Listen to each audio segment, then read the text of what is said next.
One of the most common questions I get asked in the comments on my YouTube channel or on Facebook is it safe to live in Florida because of the hurricanes? Well, it's a complicated question, but we're gonna take a look at that today on Barefoot Vlogger.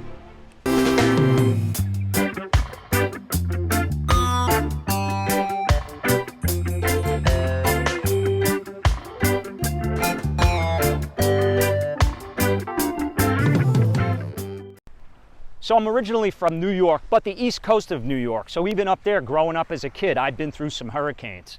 But I've been living in Florida now, going on 22 years down here. And over that time, I've been through more hurricanes than I can even count. Francis, Jeanne, Andrew, Irma, Katrina, Charlie, Dorian.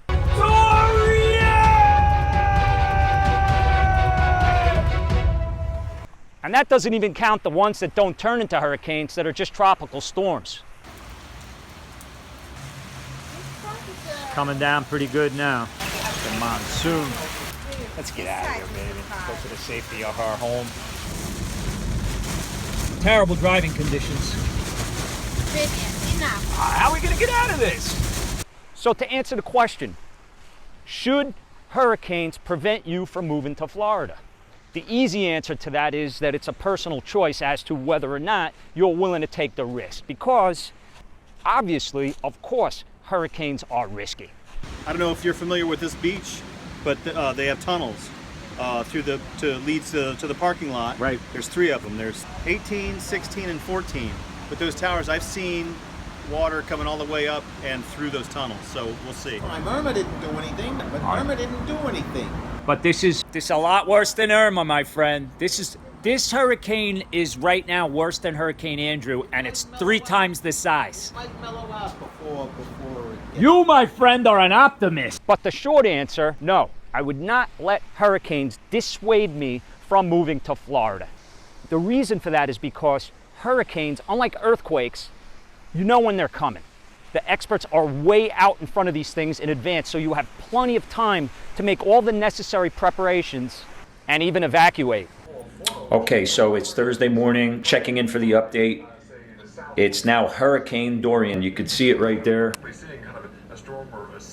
So it's a Category 1. It passed over Puerto Rico, and it's currently gaining strength over the Atlantic. It looks like it's definitely going to be a Florida hit. The European model has it being like a direct hit right here in Palm Beach County. They're expecting it to be a Category 3 when it hits land, so this thing's gonna be ugly. Earthquakes, those things can come out of nowhere. They're unpredictable, no idea when they're gonna hit, and if you're standing in the wrong place, you can get swallowed whole.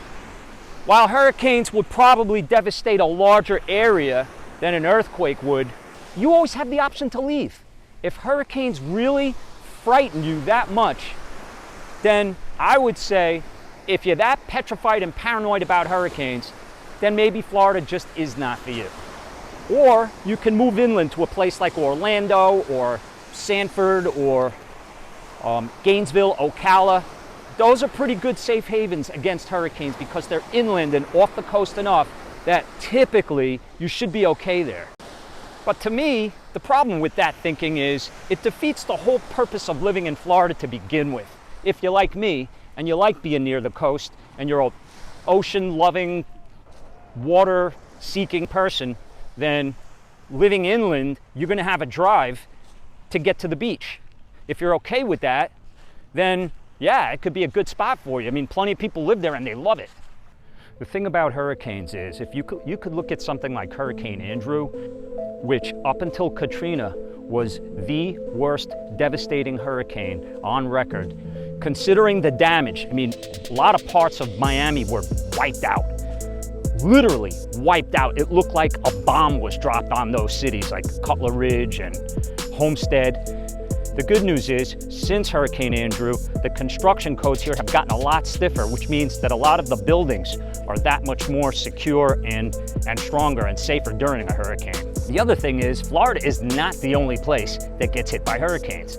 The Gulf Coast, not even the Florida Gulf or Panhandle, I'm talking about Alabama, Mississippi, Texas, I mean, Louisiana really gets their share of hurricanes, but Florida's not the only place. So you know, if you're going to avoid living in Florida, you're also going to rule out a lot of other places that are coastal locations where you could possibly live.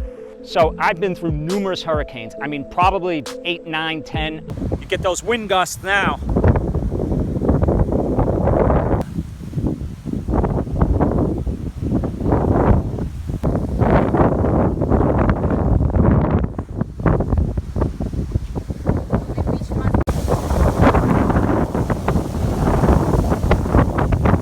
And through them all, the worst problem, I mean, I was thankfully far north enough that Andrew was a small, tight, but very powerful hurricane, that Boca was spared. But the worst part of the hurricanes that I've had to deal with have been just the mess afterwards. You get a lot of tree limbs and crap, falling palms and palm frond, especially when there's flooding afterwards. The puddles and the rain, the flood that just sits, then it stagnates, it starts to smell. You get mosquitoes and flies. And the run on food items and water and batteries and things like that leading up to and after the storm in the stores, you know, empty shelves and things like that. They're all sold out. The guy just walked over asking for the same thing I was looking for. Keep in mind, this road, not too many people know about it. Oh my God. Holy, look at that line to get in there.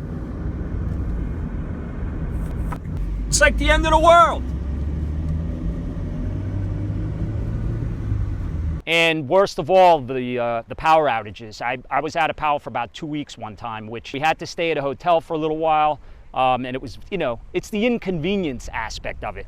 But as far as danger, you know, I would say that if you're ahead of the game and you plan accordingly and you're smart about it, that you could really minimize the dangers of a hurricane coming through.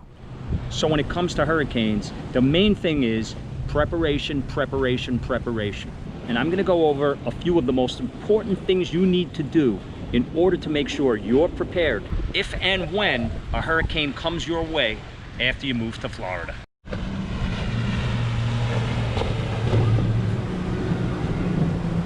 So when it comes to preparation, the first thing that you need to know is it's important to watch the news. It seems really obvious, and you're going to end up doing it anyway. It's human nature. But you really want to pay close attention to the national forecasts as well as your local forecasts to see the track of where the hurricane is headed.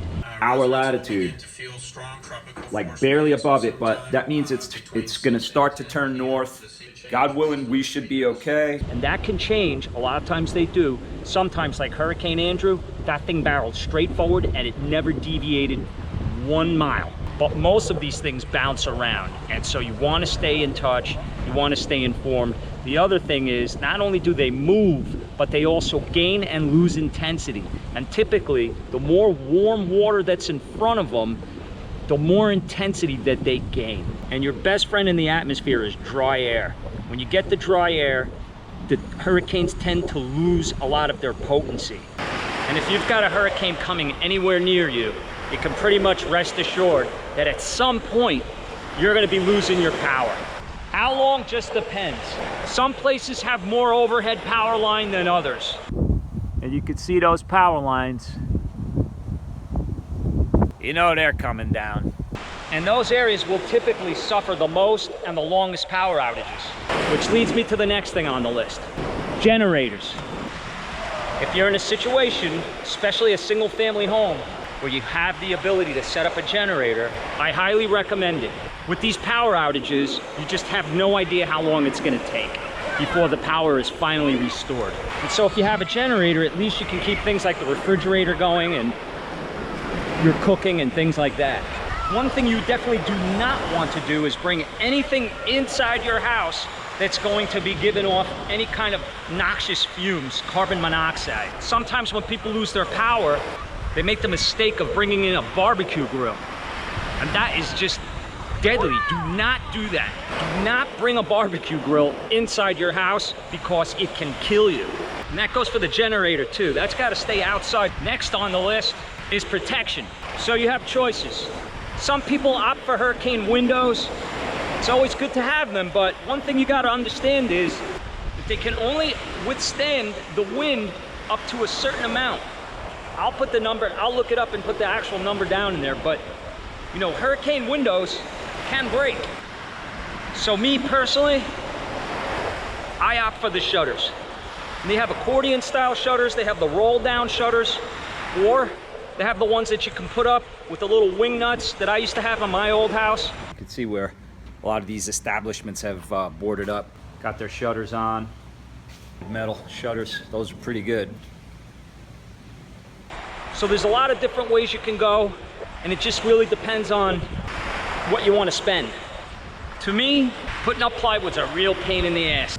Drilling into walls, and that stuff's heavy. You gotta pick it up. It's a two-man job. You pay for it, you bite the bullet, you make the investment, you get it over with, you got them forever, and you're safe. As long as you live in Florida, you never have to worry about it. I mean, these babies are strong. They're not going anywhere, even in the category 5. But rather than deal with going over to Home Depot, standing online, getting the hammer and nails, you make the investment, you get the shutters, and as soon as they tell you a storm's on its way, you just close these puppies right up.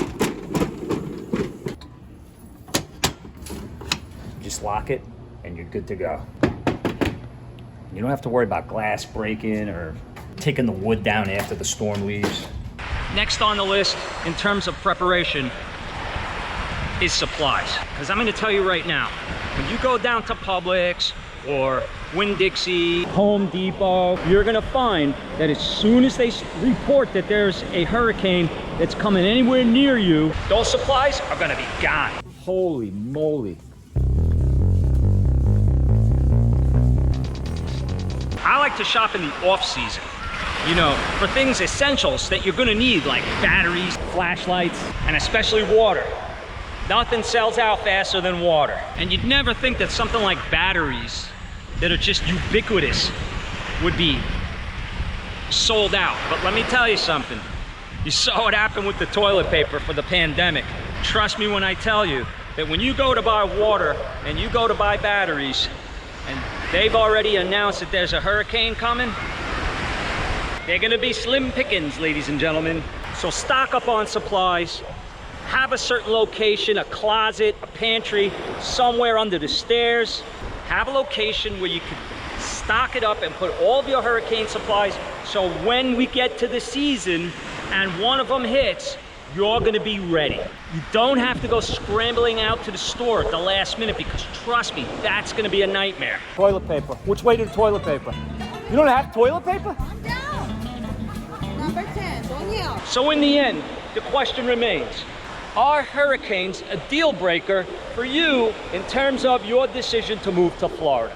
Well, quite honestly, for some people it might be. I mean, if you're the type of person that is just so petrified about the thought of a hurricane coming anywhere near you, then I would say that, you know, that's going to impact your quality of life and your ability to enjoy the beauty down here. So probably Florida's not for you.